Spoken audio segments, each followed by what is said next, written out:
Good afternoon, and welcome back to INSA's, the new IC, Empowering Women and Engaging Men. I now like to introduce INSA President Suzanne Wilson-Heckenberg. Good afternoon, and thank you. Welcome to day 2 of the new IC, Empowering Women and Engaging Men virtual series. We had an incredible kickoff yesterday with ODNI's Beth Stanner and former Air Force Secretary Deborah Lee James. For those who missed it, you can find a recap and the session recording on our website. In her remarks, Beth Stanner shared how a good mentor has the ability to help advance your career, provide you with encouragement, and advocate for you. She urged us to find amazing people in our organizations and give them the experiences they need to build their own expertise within their roles. She closed by asking us to consider, to whom can we give that little push to? Our speakers today will build off of that call for action. The conversation today will touch on the gendered idea of mentorship and provides examples of workable tools for incorporating mentoring best practices into an organization. Before we begin with today's program, though, I wanted to encourage you all to ask questions. You're welcome to identify yourself with both your name and your organization in the question box on the right-hand side of your computer screen. I'm pleased to have several members of the press joining us for today's conversation. Please remember that this program is on the record. And lastly, thank you to Microsoft for supporting today's event. We cannot deliver this kind of important, crucial programming without the support of our corporate sponsors. It's now my pleasure to welcome Nilu Norton, Senior Modern Workplace Specialist for Microsoft's National Intelligence Division. Nilu will introduce our moderator today. Thanks, Nilu. Thank you, Suzanne. I really appreciate the warm introduction. Microsoft is pleased to be a sponsor of this week's program. This week's discussions are very near to my heart. Like many of you watching today, I am a diverse woman of the IC, and I am firsthand experiencing the importance of having a diverse and dynamic workforce within the community. I'm honored to represent Microsoft in this endeavor because diversity and inclusion is a core value and a cornerstone to our culture. You will soon meet Greg Myers, who is the Vice President of Microsoft Federal, who I'm proud to say empowers every woman in his organization to be leaders. Now it is my pleasure to introduce to you our moderator, the Honorable Sue Gordon, who served as Principal Deputy Director of the National Intelligence from 2017 to 2019. Serving as the country's second highest intelligence official, Sue led the effort to better integrate the intelligence community to meet new challenges and opportunities. She expanded outreach to public-private partnership, fostered innovation, and advanced diversity and inclusion. Sue has received many honors for her extraordinary 30-plus years of public service, including the Presidential Rank Award and the Distinguished Level. In addition, earlier this year, she was named the 2020 recipient of INSA's William Oliver Baker Award. Now please help me and join and welcome Sue Gordon. Over to you, Sue. Thanks, Nilu, for the too kind introduction, and thanks for being here, being part of it. And as I said to you last time we met, I would have you on any panel. I think your perspective is remarkable, and I'm grateful to have you be part of this team. I confess, actually, that when I listen to my bio, I'm in awe, not of what I've done, but the opportunities that I had and the career with which I was graced. I got to do and see things that I never would have imagined. I got to be part of things that inspire me to this day. I got to serve with people from whom I learned and who supported me. Over the 40 years that I served, I tried to be really mindful. I tried to reflect on what I was really doing, not just the job I had And I tried to think about the people upon whose shoulders I stood and what I owed them, and to boost others onto mine so that they might too have the opportunities with which I was graced. You know, these are fraught, complex, dynamic times where it's easy to think that the challenges we face are too big, that things are too uncertain, and that even perhaps we are too broken to find our way forward. I don't see it that way. I know that those who came before us have felt the same, and they achieved anyway. I know that adversity leads to advance, and I'm optimistic that if we build to the future, not simply recover to the past, we will find our way. But this is true. To get there, we have to huddle together for warmth. And really, that's what today is about, learning from and growing with others so that we might deliver for the nation and grow as humans. I'm delighted, actually honored, to be moderating a panel of rock stars to talk about the art and practice of mentoring.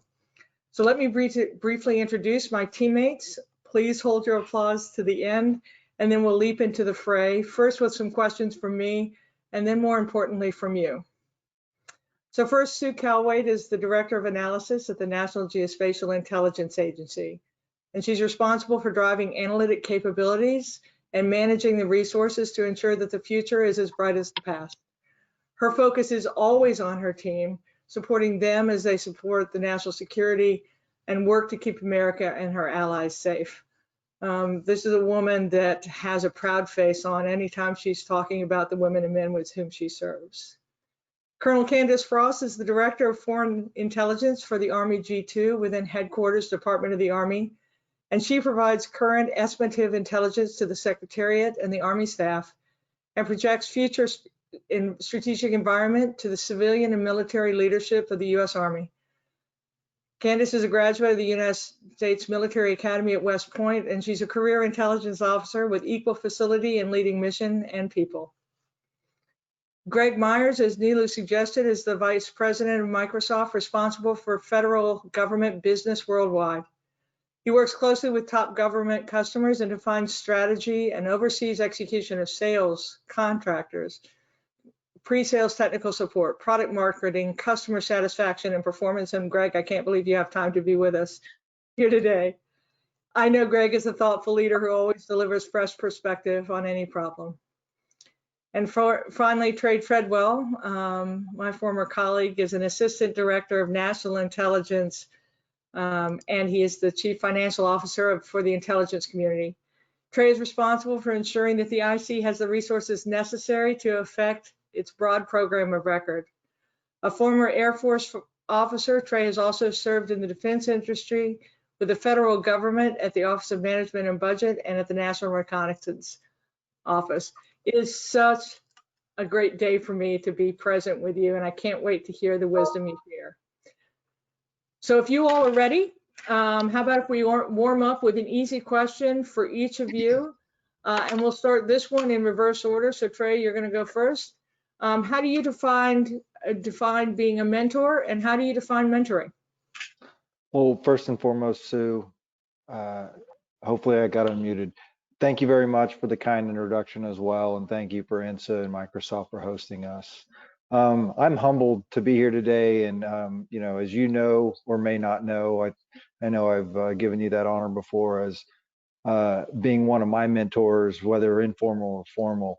I believe mentoring is just the trusting relationship that you have with someone else that enables you to learn and grow, whether it's personally, professionally, as being an athlete in an athletic endeavor, trying to get better ourselves. It's just that relationship that allows us to be able to trust in somebody, grow and learn from their experiences and share what you're experiencing and challenges, and be able to walk through or talk through some challenges and issues, and have that trusted individual be someone that you can go to learn and help you work through problems, challenges, and grow and develop, as well as to lead others, which is really the responsibility of all of us, how we lead others and lead the community and lead our organizations forward. Awesome, Trey. Greg? Yeah, I would just say I feel quite confident. I don't think there's anybody on this panel, Sue, that wasn't lifted up, as you said, by a mentor that picked them up.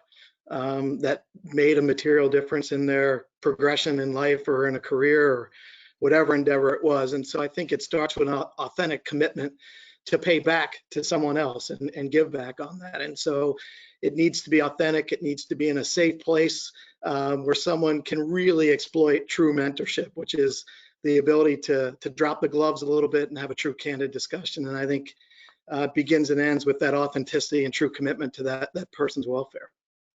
I agree. Candace. Thanks again for having me on. I'd really say when I look at mentoring and mentorship relationships, that mentor is someone that actually invests one of the most valuable thing that they have, and that's really their time into someone else.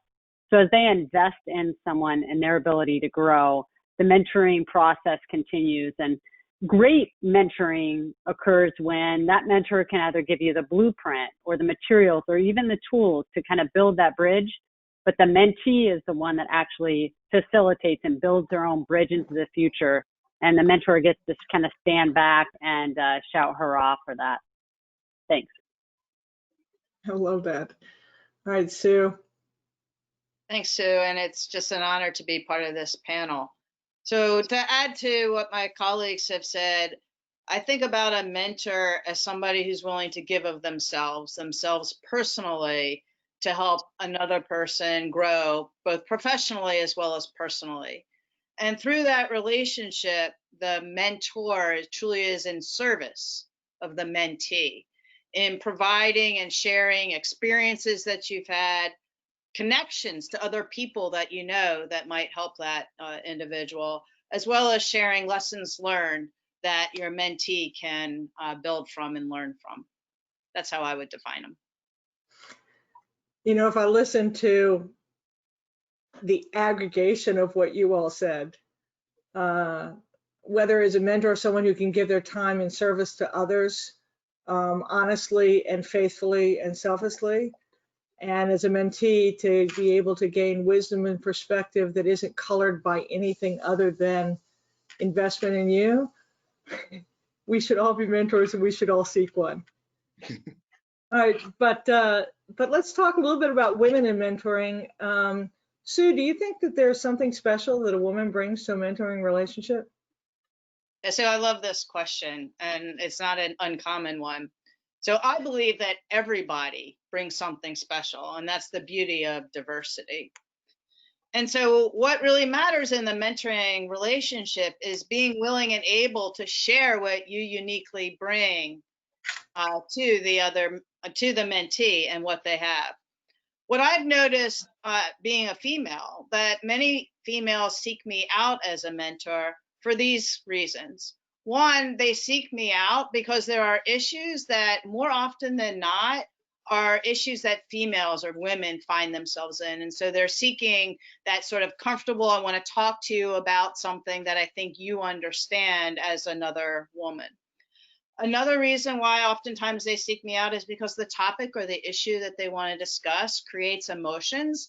And there's also just a little more comfort in expressing emotions with another female or with a female sometimes than a male. And then finally, I find that other women seek me out as a mentor, a female mentor, because they're looking for a female role model. And that's why they're searching for me. So that's what I would say. Thanks.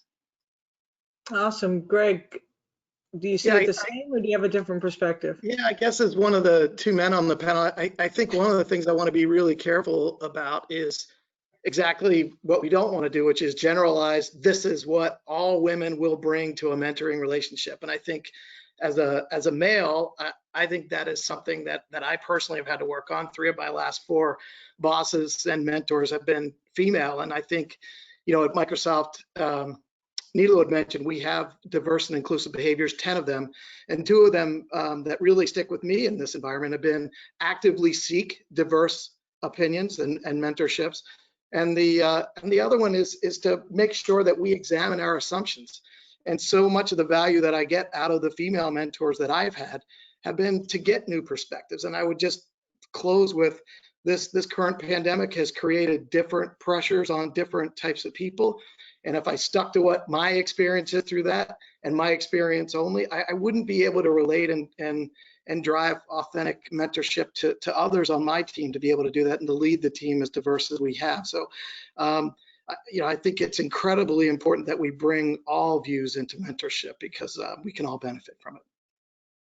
Yeah, I think from my perspective, and I think back on the mentors that I've had, sometimes I want somebody who sees things or has a chance of having my experiences, so they have a chance to understand where I'm coming from and it can balance it out. Sometimes I'm looking for someone different because I'm not convinced that my perspective is the only one, or whatever I bring isn't enough to the moment. So I do think that each person brings something special, and you probably need to be thoughtful about the balance that you have.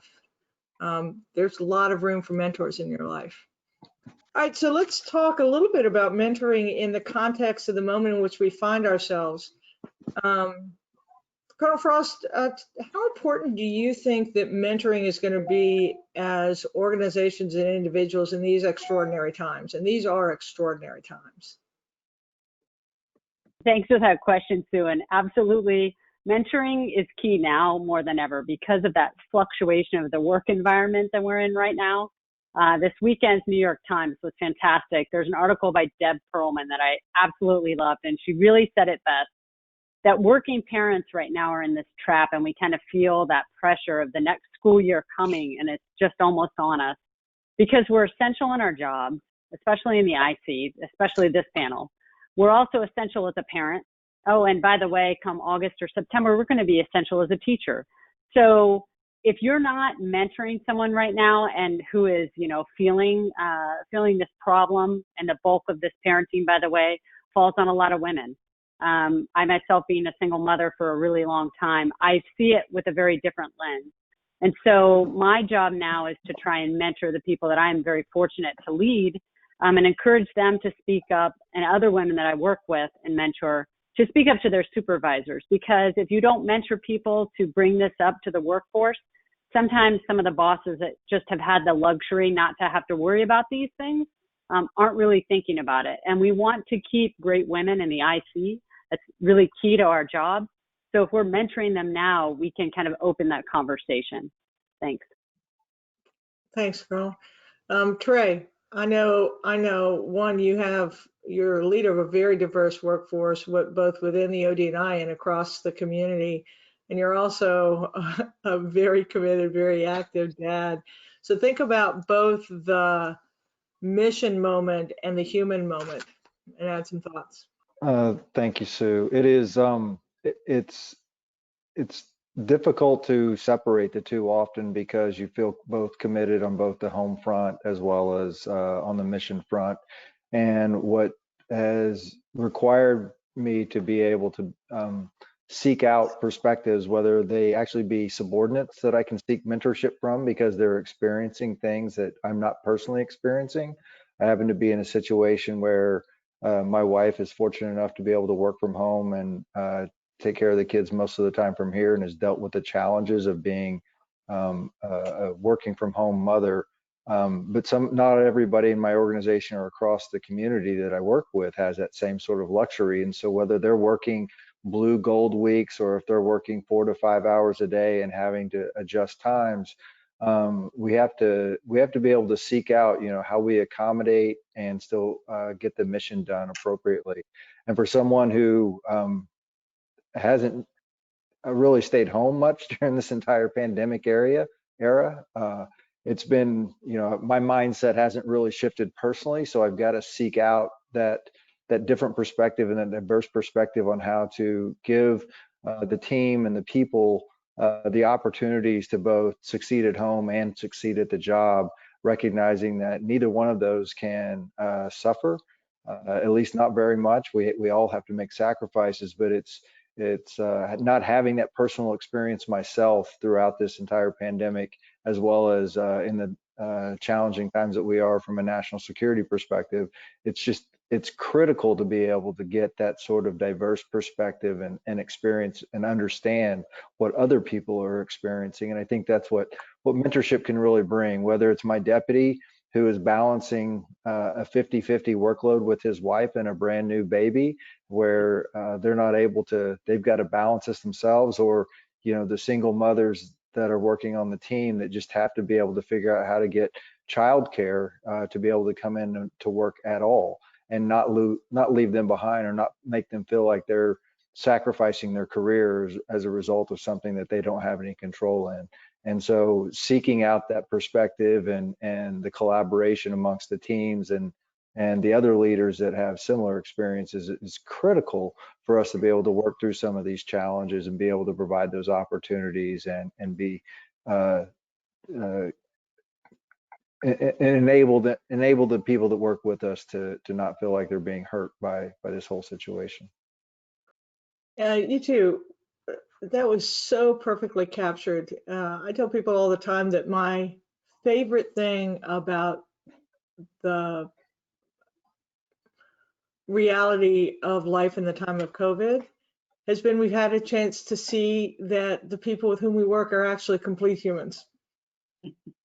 Whether it's dogs in Zoom calls or having to race out to do things. And I think what you both said is, let's not all of a sudden forget that, even if things return to a physical normal, because these times are ones that we need all that perspective. And I guarantee you that coming out of this, everyone has a new perspective. The time away actually made them better, and we want to be able to use all that.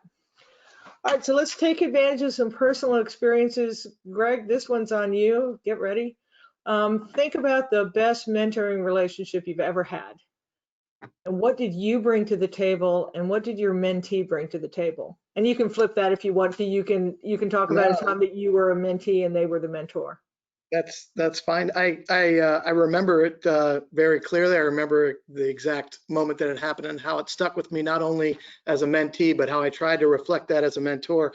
And basically, it was the best that I got out of him was the gift of true, candid feedback. I was coming off one of the most successful years that I'd ever had. I thought that I wanted honest feedback, but I really didn't. I wanted just a slap on the back and some congratulations. And so I asked him if he would mentor me, and he decided that he would, and gave me very honest feedback. I would say what he brought was, again, that word again, commitment to this, because he cared about me. And that was a gift of feedback. I didn't think it was a gift at the time, I can tell you. But I really try to bring that to on the other side as a mentor, which is, you just talked about it, Sue, real interest in the full human being and what they're going through. And I think in the situation we're in right now, it's even more important to reinvest in people and to let them know that they're important in this role. And so that authenticity and that commitment is something I think is what I have in the best mentor relationship that I have going right now. Awesome. Colonel Frost, I'm looking at your cute face. I can tell you want to jump in here. I've had a lot of really great mentoring relationships, and Greg, you're spot on when it's like sometimes the truth hurts, but you got to pull the Band-Aid off, right? Yeah. And let's see our own scars and wounds, because it's really important. Mentorship is really a two-way street. I have learned as much from some of my mentees' perspectives as they have from mine. I always start off any mentorship relationship with a great book, Strengths-Based Leadership. And it kind of is a good way to kind of take a personality assessment almost on your leadership skills. My favorite mentee, he was the exact opposite of me. He was absolutely a researcher, engineer, operational research kind of guy, very, very linear in thinking. And when we kind of worked together on his career path, I discovered that I could help him find a creative team, a team with the ability to kind of paint a picture, storyboard things, where he found a lot of difficulty. Although he never overcame some of those weaknesses, he was able to take his strengths and kind of build a different team around him by understanding what he was really good at. So I enjoy that part of mentorship, because mentors are really they're worth more than gold. We could have given him a bonus. We could have, obviously promotions are fantastic. We want pay raises. But I helped him kind of reach that next level so he could continue on his career and knowing what the best parts that made him him. So that's probably one of those mentorship relationships that always sticks with me. Thanks, Sue. Awesome. Trey, kind of keeping on this theme, who or what do you look for in a mentor, and how do you know you need one?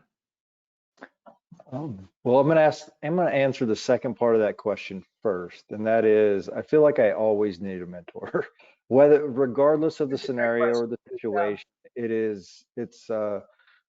There's always a way that you can do better at whatever it is you're doing. And as a mild extrovert, I like to think of myself as, I really like to bounce ideas and be able to think outside the box, or to be able to have someone that I can work through those challenges with. And I think it starts with trust. And so you can ask somebody to be a mentor blindly without having built that trusting relationship. And that, not to say that that can't work, but I think the most effective, and we talked about this a little bit previously, is being able to kind of let your complete guard down, make yourself vulnerable, expose yourself in ideas and in ways that, may be criticized if you did it in front of a large group, or with that you're not quite ready to present publicly, but you're able to think through thoughts and ideas and have that mentor challenge your assumptions and give you a bit of a path, or ask the questions. And I look for that as well in how I try to provide mentoring, which is, I never try to give the exact specific guidance or direction as much as I do try to make sure that they're asking themselves the right questions. And I think you get there and you start that with a very strong, trusting relationship. And so for me, I try to build that, find someone that I can truly trust and make myself vulnerable with, and then be able to start to open up and share and leverage what they can provide in terms of guidance and support, as well as how, there's always a situation that I'm going to need help with the complexities of the world that we're operating in, and the challenges of the job that I happen to be in right now. It's always a 7-dimensional chess game in terms of time and new leadership changes and the dynamics of what's going on in the multi environment. So it's one of those where just being able to work through those problems and challenges and really think outside the box without feeling like you're going to be criticized for doing so. Yeah, I love that. Sue, your turn. Yeah, thanks. And Trey, I want to build off of something that you were repeating around trust and feeling safe, and the idea of having somebody that you can feel psychologically safe with, that what you say is okay to say, no matter how it is, and they're listening and wanting to understand, and that they're going to be open and honest with you as well. And with that, what I also look for in a mentor is somebody that I can learn from, somebody who has different experiences. And in particular, I typically will look for a mentor at a time when I'm about to enter a new challenge, a new opportunity, something that I don't have past experience in or a lot of familiarity about. And I want to gain and learn a little bit of perspective from somebody who maybe has had that experience or has a similar experience. And so that's when I seek out that person who I know is willing to be open and honest, and where I can say, I'm scared. I'm not quite sure I can do this or how to do this. And they're willing to share with me how they felt and what they experienced and how to take that. So that's what I think. Okay, you all have inspired me to throw a curveball question. We're going to have 2 questions, and they're kind of speed roundy because I want to get to questions from the audience. So I'm also, for those of you who are listening in, that's your cue to send in questions. Okay, so the first one I didn't prepare you for: best piece of advice that you've gotten, and did you take it? I'll go first, just to get you ready. Best piece of advice I ever got was from my favorite mentor of all time, and the scariest mentor because she's brilliant and held my job, Stephanie O'Sullivan. I was really stuck, and I had tried a lot of things, and I just couldn't find a way forward to reach my team. And the piece of advice that she's given me several times, and others have, is that I try and do too much. And I don't think I take that advice because I'm not sure I believe it, but it might be right. So I don't know. And I tell that story because it's important to remember, as both a mentee and a mentor, it is, if you're the mentee, it's your life. And if you're the mentor, you're trying to help them navigate it. So just don't be scared if someone gives you advice that you do or don't take. But that's mine, and I haven't taken it, and it might be right. We'll just have to see. Greg, since you laughed out loud first, Sorry. best advice, did you take it? I can relate. Mine was going to be, you need to delegate more and trust people more. But I will, I'll say what the other one was, which was someone telling me to be bold. If not you, then who? And that advice came from somebody not in my chain of command, but somebody else. And I would just offer to the mentees out there, seek somebody that may have a different perspective, not the normal folks that you go through.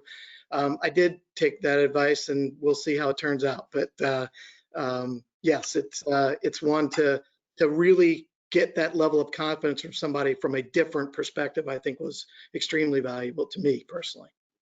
Awesome. Colonel Frost, one sentence or two. All right, I can say I took this advice. When I started working, my first mentor told me, you can have it all, you just can't have it all the time.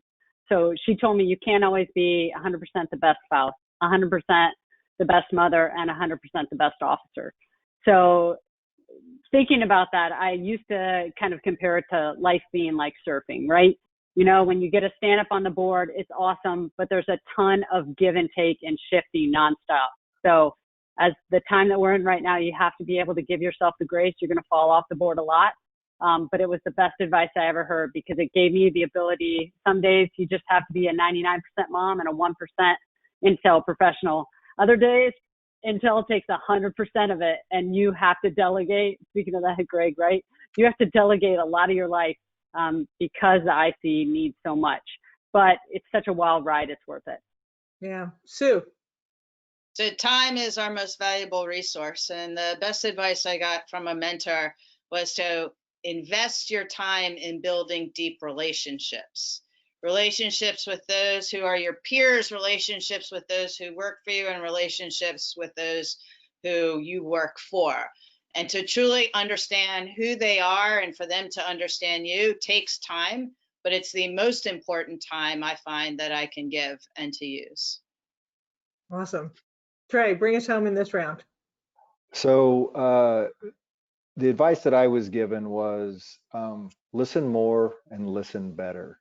I don't always have to tell people how much that I know or what we know or the entire history of how we got to where we are, but listen to what they need, understand what that is, and provide them what they do. And I have put that into practice every day, very consciously. It's a conscious effort to go there. For me, I have this tendency to do that, and as a result, I really consciously thinking about listening more and listening better, and being able to meet whether it's leaders or the team or my colleagues where they are, and give them what they need, not everything that I have. I love each one of those. I'm so glad I asked that question. You all are brilliant and inspire me. Okay, let's take some questions from our audience. This one's from Tony Farmer, and it's for Sue Calway. And he asks, how has your background as a certified leadership coach impacted your leadership style and your mentoring style? Yeah, thanks for asking that question, Tony. So a year ago, I started the DIA Executive Coaching Program, and it has been the most transformational professional development that I've had in my 30-plus year career. And the difference between a coach and a mentor, where a coach is in service of your client to help your client find the answers from within, rather than as a mentor, me giving their answers.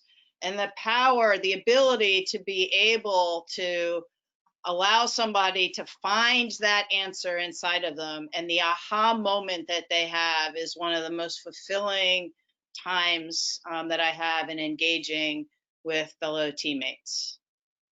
So truly transformational. Awesome. Okay, this one's from Nicole Pilkos. Hey, Nicole. Nicole asked, and we're going to do a jump ball on this one. How do you act not only as a mentor, but also a sponsor for someone with much potential without it appearing like pre-selection or preferential treatment?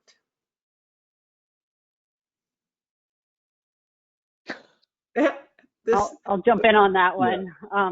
I think as long as you equitably distribute the ability to lead those around you, to mentor, to provide guidance, and to speak with them, there are just going to be some people that just, you can take them to the trough, they just don't drink from it. But then there are other people that just, they'll slurp the whole thing up, and they're the ones that are very hungry and chomping at the bit. You can be a sponsor to those people because sometimes they don't even see their own potential. And I've had a couple people, even most recently, pushing them to go do a JDEL. Hey, you've got to get out there and see the broader picture. Those opportunities, if they don't have sponsors that kind of introduce them to different agencies or different other organizations and stakeholders, they just don't have the background and knowledge that they have so much ahead of them. Sometimes they just need a little push. I would offer too, I think as a mentor too, we need to be careful about who we sponsor in those things. If they all look like us, if they all act like us, they all come from our chain of command, I think we really need to make a conscious effort to make sure that people are watching and they see who gets sponsored. And so it should be objective. It should be, based on the ability to impact the organization and the individual to do that. And so I think that puts a premium on making sure that that's a diverse group of people that we offer that mentorship and sponsorship to. Yeah, to me, I don't know that I had a sponsor, but upon reflection, when I think back on my career, I think I did, but they were the ones that most often provide transportation between fields or career paths. I was pretty good in the linear path, but there were people who out of the blue suggested that I do something entirely different. And to Nicole's question about preference, it was still me getting the job, but someone who pointed out that there was something else. So to me, sponsorship also has an element of transportation in it to different paths. Sue, I think I cut you off. No, I was actually, so it's a great addition to what you were saying. I view it also as that sort of transformation, that transportation piece, which is in a mentor relationship, I learned something about the mentee's aspirations, their capabilities, their experiences, and we have these conversations about where they want to go and what they want to do. And then I'll find myself sometime later in a situation where somebody's talking, do you know somebody or an opportunity that I'm like, wow, that would be really great for the person that I was just mentoring. And because I have visibility into different opportunities than my mentees do, I'm able to make those connections for them. Yeah, great point. Okay, Amanda Lucas from NGA. Hey, Amanda. Makes me happy. NGA brings a smile to my face. Amanda says, our country is in a difficult time right now. Not only are we dealing with a pandemic, but we're also dealing with racial issues. How do you address this with subordinates and mentors and mentees? That's a great question. I honor you for asking it. Yeah, I mean, I'll jump right in because within the analysis director at NGA, we're addressing both of those issues head on. And it comes down to really having empathy in your discussions and in the dialogues with your teammates. Because whether it's fear about the disease or it's fear with all the racial tensions that are going on and how will I be seen when I come in the workplace, the bottom line is empathizing with the experiences and the feelings of your teammates and allowing those to be real and to be shared and to be discussed. And that's what we've been doing a lot of within an NGA. Yeah, I would say at Microsoft, you can only empathize if you understand, and you can't understand if you're sort of in a one track all the time and really not exposed to that. And so we have this concept of reverse mentorship, and again, actively seeking folks to make sure you have that perspective. It's hard as a white male to get the perspective on this stuff, and so you actively have to seek those reverse mentorships, if you will, out. And it's, look, I will tell you, it's been a learning experience for me, just examining some assumptions and getting exposed, but it has to be an active, thought base. And And so I'm grateful for that opportunity. But again, it's not something that happens just organically. You've got to seek that inside out in order to build that empathy, in my view. I would agree, Greg, and I think it's the impetus is on us as leaders to engage and open that dialogue and feel like you can have that dialogue. And it sounds like, Sue, what you guys have done at NGA.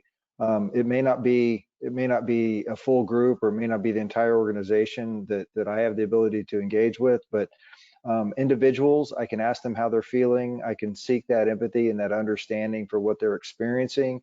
I can give them an ability to discuss it with me comfortably, and it gives me the ability to understand their perspective and what they're experiencing, because similar to you, it's difficult to understand what they're experiencing, because it's just not the world I grew up in and have experienced my entire life. And as a result of that, it requires us to be actively seeking out that perspective and engagement so that we can bring that perspective into our day-to-day considerations and deliberations and how we're going to engage the workforce.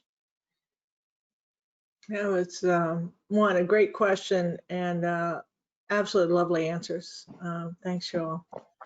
Okay, this one's from Megan Jaffer. Hey, Megan. Megan says she believes that mentoring often has different components, and I think we've talked on this a little bit, but her specific question is, talk about the role of mentor, coach, and champion, and touch on what it means to be each one of these.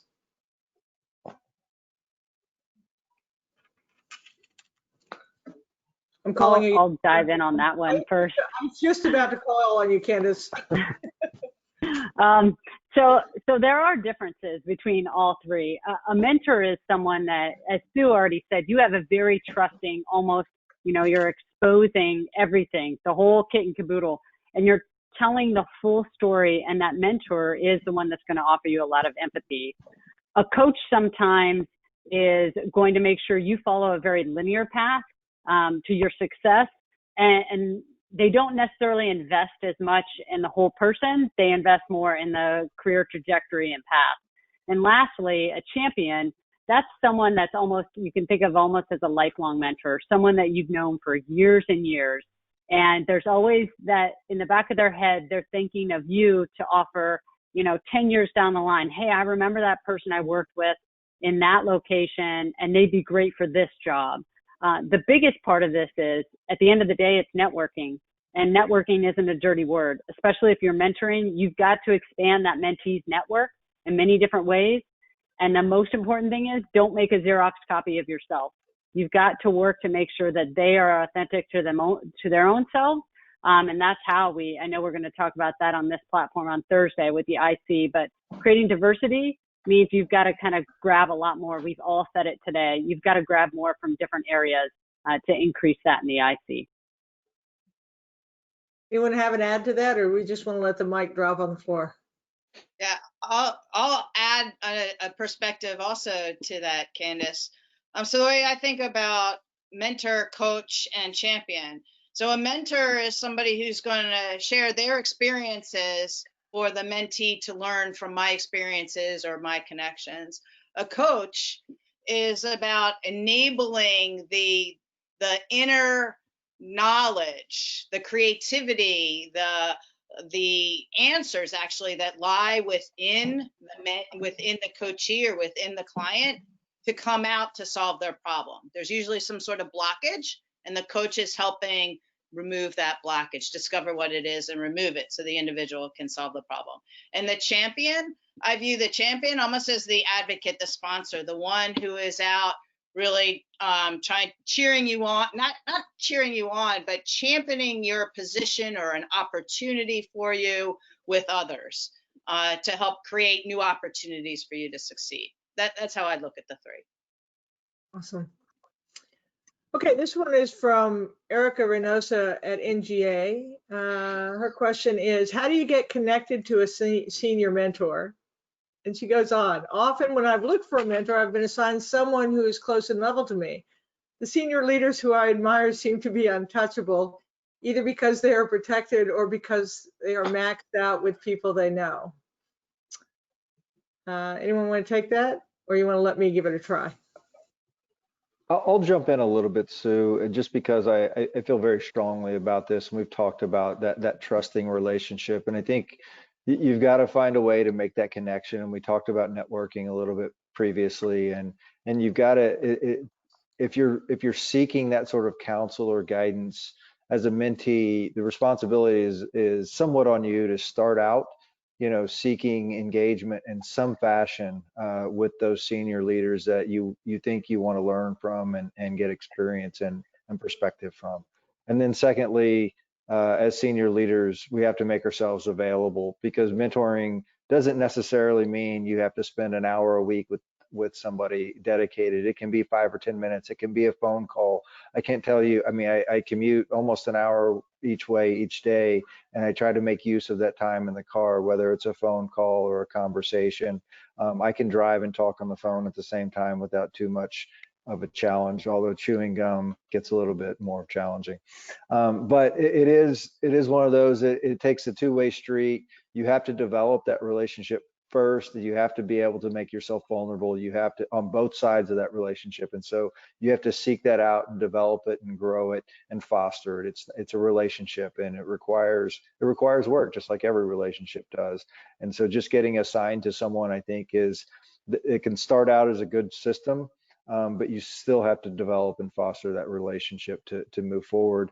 And as we talked about before, just because they're at the same level doesn't mean you can't learn from other people. Take the advantage, look at those diverse experiences that they have and see what they can offer you, and maybe you can offer them something in return, and just build that collegial mentoring relationship. And I know that some of the most advantageous lessons that I've ever learned from mentors are those that I've gotten both from colleagues that are on the same level, or even folks that are technically at lower levels but have such great experience that they can share with us, that we don't have to look at senior leaders as the only place that we can get mentorship from.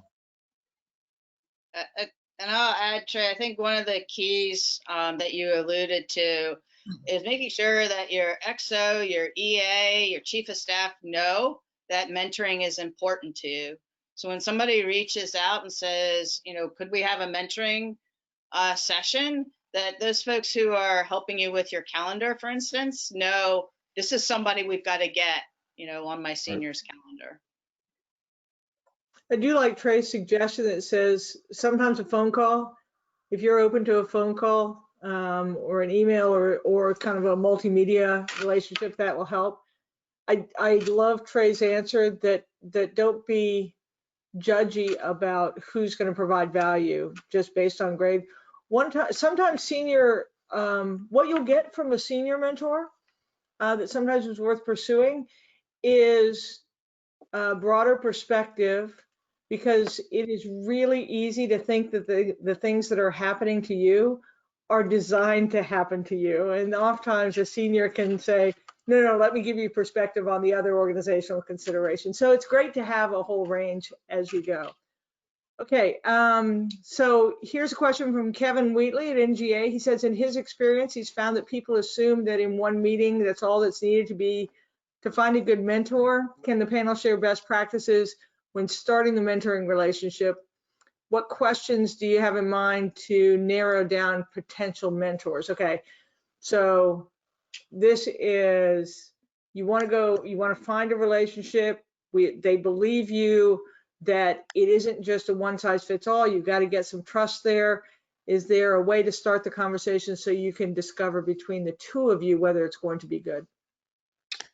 Yeah, I would, from my experience, I would offer that, it does take, as everybody said, some work on the mentee side to really have a focused objective out of the discussion. A lot of the folks that may reach out to senior folks, hey, I want a mentorship. I want you to mentor me. Well, what is it that you're looking for? How can I help you? Well, I just think that's a benchmark that I should have. I should be mentored, kind of thing. And so if they haven't taken the time to really talk about what they want to get out of that, that's sort of a flag that, hey, look, let's really have a focused objective to be able to do that piece, so that both sides can benefit from that. And then this may sound perhaps controversial to some, but I also think wherever you can build so that outcome is beneficial to both in terms of familiarity and in terms of objectives. I think that's always a plus as well in seeking out a mentor where they can truly relate to that and add value to that. There are some folks that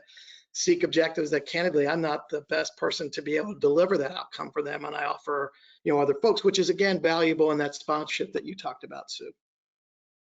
Awesome, great answer. Okay, let's see. Kat Grebe says that, Colonel Frost, you mentioned a book on leadership that you use when you start a mentoring relationship. She asked that each one of you all name one book that you might recommend to our audience of IC professionals, and especially aspiring professionals might read. What book would you recommend to each? And this means you get two, Colonel Frost, because you've already mentioned one. I talked about mine earlier. Just started the Fearless organization. Really, it's been given to the leadership at Microsoft, really in dealing not only with the complexity of a big organization, but also leading with empathy and dealing with some of the issues we're all dealing with right now as leaders. Yeah, Sue, so I'll add The Growth Mindset by Carol Dweck as one that's a good read. Trey? Mine is, I go back to my MBA days, Good to Great, which is, I think it's all about people in an organization, and it's getting the right people on the bus. As in current organization, we're trying to shift the culture of the organization that I'm leading right now. And I care about hiring for culture fit and perspective more so than I do about technical skills. I can teach most of these skills that we're delivering. And I really care about the collaboration, the engagement, the willingness to work across the organization, the community. And if I can find those right people, we're going to do great things. So it's that fundamental piece of getting the right people on the bus, and then we'll figure out how to put them to best employ. All right, Colonel. And I'm a self-proclaimed bibliophile, so that's why I love my background. I would say Give and Take by Adam Grant. He writes a ton now for the New York Times, and he has a newsletter. He is awesome when it's talking about a mentoring relationship because he gives so many examples. Talking about, we just spoke about some of the best leadership books. Radical Candor has been out for about a year, and that's another one by Scott that's just, it's a good one to read, and enjoy the laughs that come with it. And if I could add one more, humility is the new smart, rethinking human excellence in the smart machine age. And it talks about machines are great for doing some things and humans are really great for doing others. And it's about humans having humility to make the human machine team work. Awesome.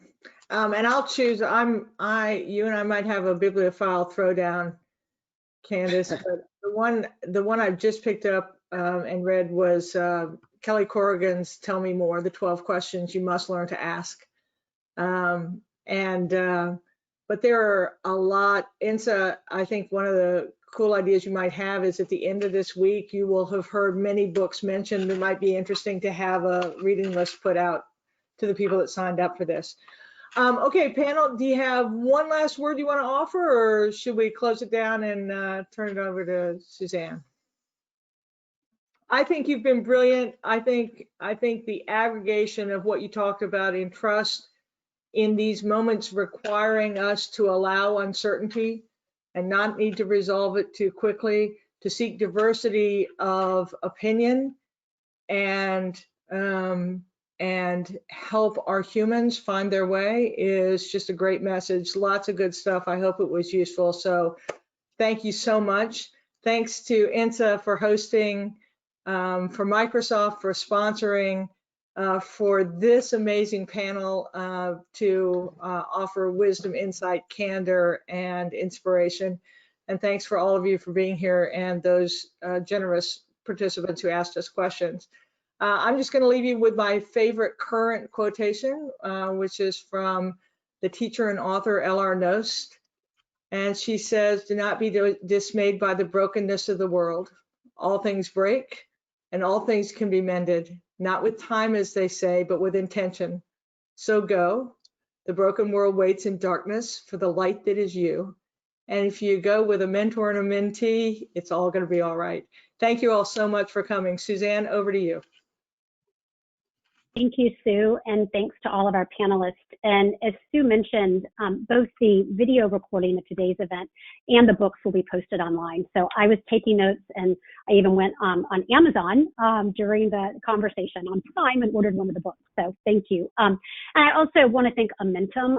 They are sponsoring the digital playback today of the program, and Microsoft as well, both to Greg and Nilu and the team there for supporting today's conversation. As we look ahead, we have several panels coming up over the next 3 days. Tomorrow, we will be hosting our Ignite rounds, which is focused on the unique power of women. We have 3 Ignite keynotes, and then it's followed by a moderated discussion. On Thursday, I am honored to moderate our diversity and inclusion panel. This is gratis for everybody who would like to attend, so I encourage you all to pass along the good word.